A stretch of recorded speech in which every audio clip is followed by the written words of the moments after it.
to another historical fiction author chat. And here today with me is Jane Johnson, all the way from the UK. Hello, Jane.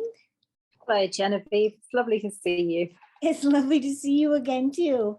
I want to let readers know that I'm recording this with Jane a little bit early because my life is upside down right now, and because I'm in the middle of reading this, and I'm really, really enjoying it. So I wanted to talk with her about it.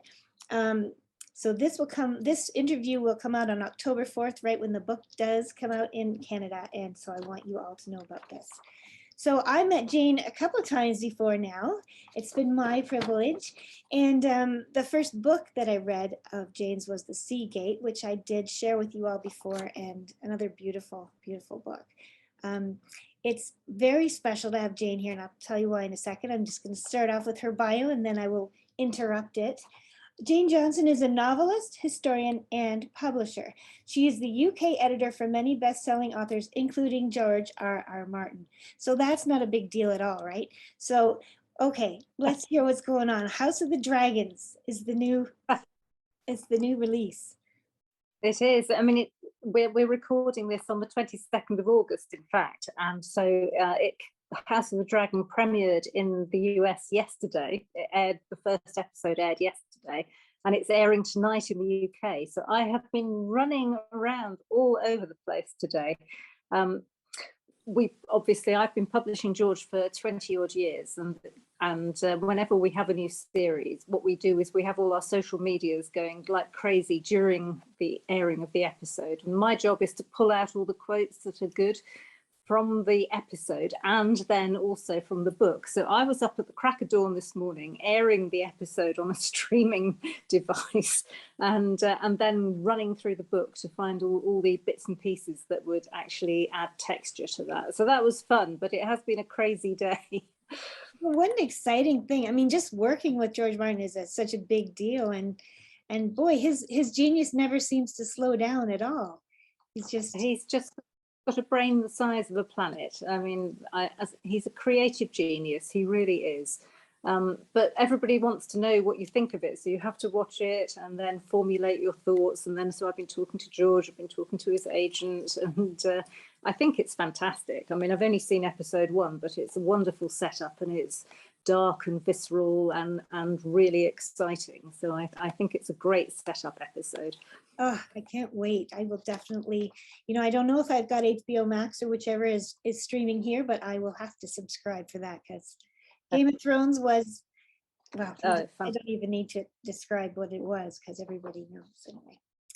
All right, going on. Jane has written for both adults and children, including the best-selling novel, The 10th Gift. Writing under the pen name Jude Fisher, she wrote the companion books to Peter Jackson's Lord of the Rings and the Hobbit movie trilogies. Jane is married to a Berber chef she met while climbing in Morocco. I love that. She divides her time between London, Cornwall, and the anti-Atlas Mountains. Connect with her on Twitter at Jane Johnson Baker, on Instagram at Jane Johnson Backroom. I've got all of this in the little thing underneath this interview, so you can find her all over the place if you can catch a little bit busy. So the White Hare, I'm going to read you the synopsis. It's just a little bit different, and it's in the best way. So they say it's for fans of Alice Hoffman and Kate Morton. The White Hare is a spellbinding novel about mothers and daughters finding a new home for themselves, the secrets they try to bury, and the local legends that may change their lives. In the far west of Cornwall lies the White Valley, which cuts deeply through bluebell woods down to the sea at White Cove. The valley has a long and bloody history laced with folklore, and in it sits a house above the beach that has lain neglected since the war. It comes with a reputation and a strange atmosphere, which is why mother and daughter Magdalena and Mila managed to acquire it so cheaply in that fateful summer of 1954. Magda has grand plans to restore the house to its former glory as a venue for glittering parties where the rich and celebrated gathered for cocktails and for bracing walks along the coast. Her grown daughter Mila just wants to escape the scandal in her past and make a safe and happy home for her little girl Janey, a solitary, precocious child blessed with a vivid imagination, much of which she pours into stories about her magical plush toy, Rabbit. But Janey's rabbit isn't the only magical being around. Legend has it that an enchanted white hare may be seen running through the woods. Is it an ill omen or a blessing? As Mila, her mother, and her young daughter adjust to life in this mysterious place, they will have to reckon with their own past and the secrets that have been haunting the White Valley for decades. That's so good. You know what, when we started it off, I said on Twitter that I was going to speak with you, and she said it's a little bit different. I really, really highly recommend this. So now I'm going to disappear, and Jane, can you read the prologue? Is that? I'll read the prologue. Yeah. Perfect. All right, I will disappear for now. So here we are. This is lovely cover on the White Hare, and this is a prologue which sets up the rest of the story, but is set a long time before the rest of the story begins. The story begins in 1954. This prologue begins sometime before that. The body lies in the surf, lapped by the edges of the incoming waves. Each time the water falls back, little rills and whirlpools burgeon around the head and feet, making the pebbles rattle and the figure's long red hair undulate like seaweed. A gull swoops in to examine the scene. It is not unknown for a seal or even a dolphin to wash up on this treacherous stretch of coast. The instinctive curiosity of the perpetual scavenger, combined with communal memory, compels it to fly low to investigate. But the dead thing is neither a seal nor a dolphin. It gives off no smell at all as the blackback glides over it, and so the gull flies on, catching an updraft at the western arm of the cove, which takes it soaring up over the dark woods on the hillside. Out on the eastern horizon, pale sun breaks through the mist, melding sea and distant headland into a single hazy shape. A fata morgana from which fortresses may rise and fall, or ghost ships break free under tattered sail in search of their lost crews. It could be any time or no time. And still the body lies there, larger waves lifting one pale hand as if the figure is making a feeble attempt to summon help, but no one comes. Oyster catchers fly past, skimming the surface of the ocean, their plaintive cries piercing the cool air. In the woods, rooks rise cawing in a sudden clatter of wings that echoes in the valley's dark cleft. Sandflies buzz over the seaweed stranded further up the beach by the high tide and drift lazily over the body as the waves gradually fall back towards the ocean. A small grey-green crab scuttles out of a rock pool and runs sideways over the sea-foamed stones and across the corpse's foot, pausing briefly to register the unfamiliar texture, then resuming its path, picking up speed as if disturbed by its discovery. The sun climbs higher. The body now lies fully exposed, a clear landmark on the shore. It lies like a person in repose, on its side, one arm flung up above the head, face turned from the land as if spurning human interaction. The soles of its feet are white as lilies and beginning to wrinkle. One knee is drawn up, lending the figure a dancer's poise. The stains on the body's clothing, contrasting with the muted colours of the natural world, punctuates the scene like a shout. Bruises have flowered like dark roses upon the pale limbs.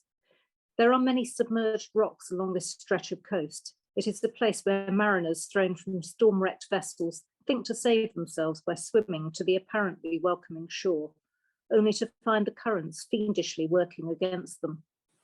Few, if any, survive a shipwreck here, but this body is not the victim of a shipwreck.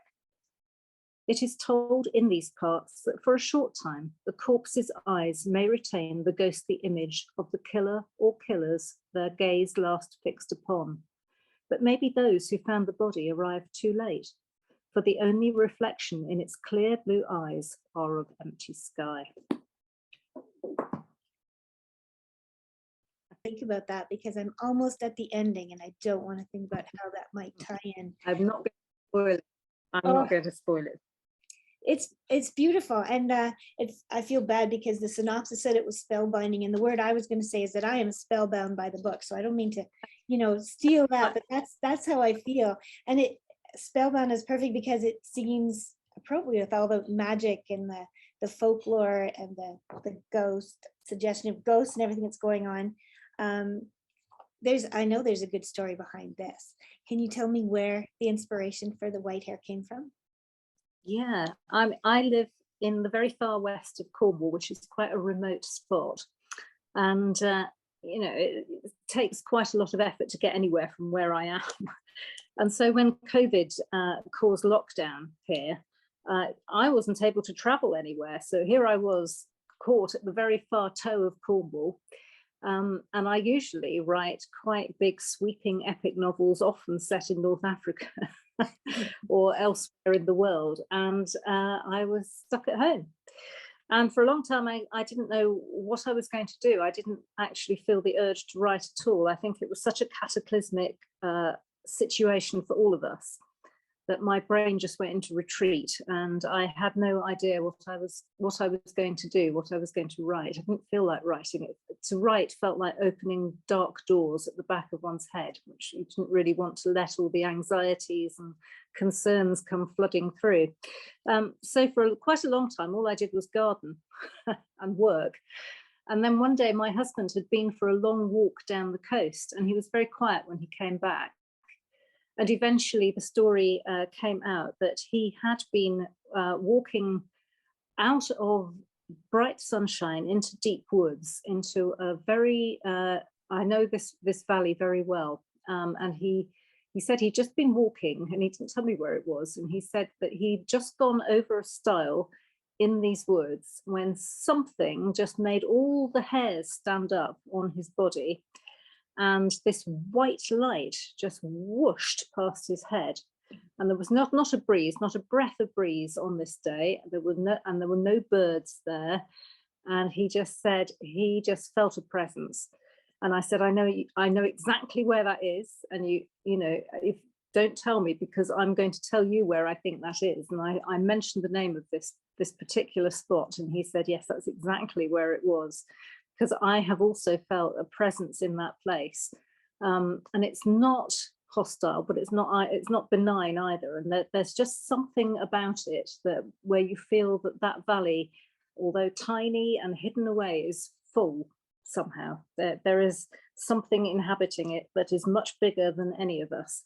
And so I went away and thought about this for a bit, and then I thought, I've never written a full novel set in the corners of Cornwall where nobody ever goes. I've never written about the folklore or that strange unearthly sensation that you have down here sometimes. And I'm going to have a go. And I didn't plan it. I didn't really know what it was going to be. And I just started writing, and it just went where it took me. And that's very unusual for me, because I'm usually working with a big framework of historical fact. There's a wonderful quote by Hilary Mantel about trusting the process and following footpaths with no signposts. And that's exactly how it felt to me. It felt very nebulous and strange to be writing in this way. Did it feel good though in the end? I can understand how it would be very emotionally draining to write like that and to feel. I felt rather like a sort of rather like a piece of driftwood in the sea, actually. I was getting carried around and bashed against rocks and coming in and out, not of my own free will, and carried on the tide, and then hoping I was going to get out, and then pulled away again. And it was a strange book to write. It had its own pace to it and its own powers. But I really felt as if I was tapping into something, really significant.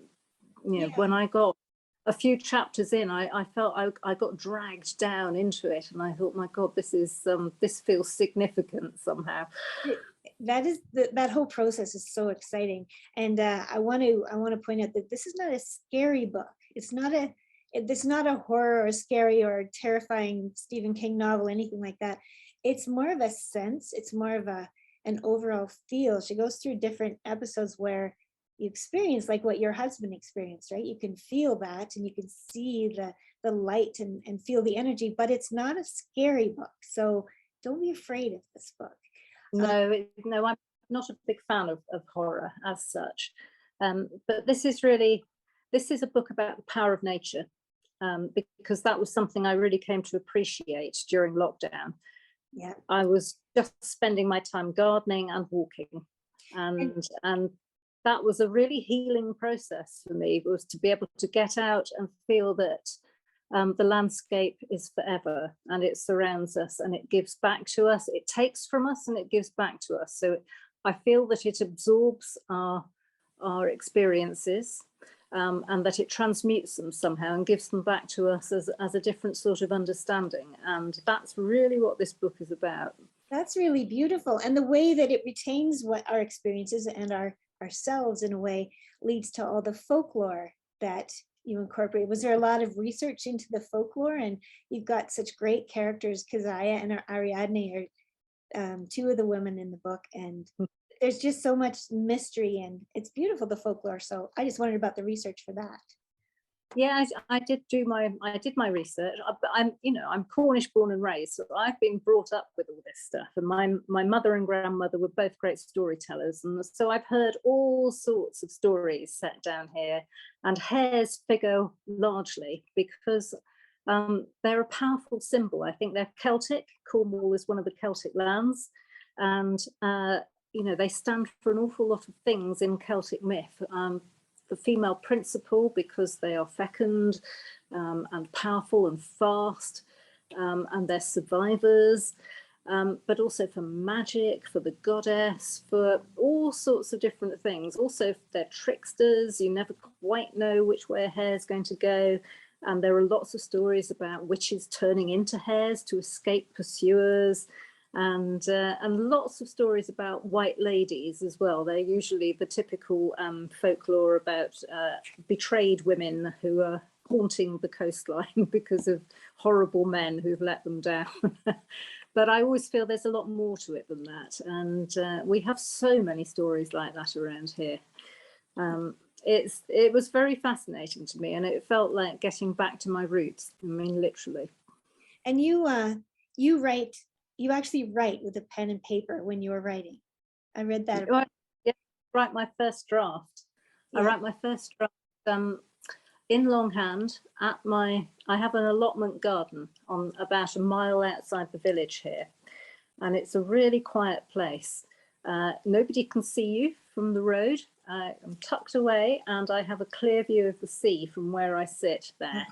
And I can hear the sea coming in, and it's I think that rhythmic, quiet sound is extremely soothing, but it also enables the brain to fall into what they call theta waves, which are apparently very conducive to creativity. And I love to sit there and write longhand, partly because I am a truly terrible typist. And so it goes a lot quicker for me if I'm just writing.